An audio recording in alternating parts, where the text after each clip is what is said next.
يا أيها الناس كلوا مما في الأرض حلالا طيبا ولا تتبعوا خطوات الشيطان إنه لكم عدو مبين. إنما يأمركم بالسوء والفحشاء وأن تقولوا على الله ما لا تعلمون.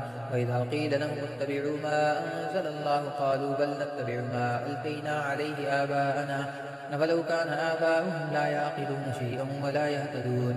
ومثل الذين كفروا كمثل الذي ينعق بما لا يسمع إلا دعاء ونداء صم بكم عمي فهم لا يعقلون.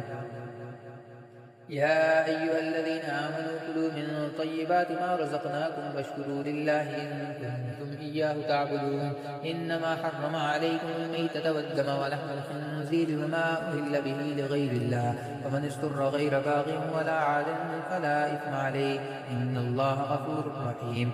إن الذين يكتمون ما أنزل الله من الكتاب ويشترون به ثمنا قليلا أولئك ما يأكلون في بطونهم إلا النار ولا يكلمهم الله يوم القيامة ولا يزكيهم ولهم عذاب أليم.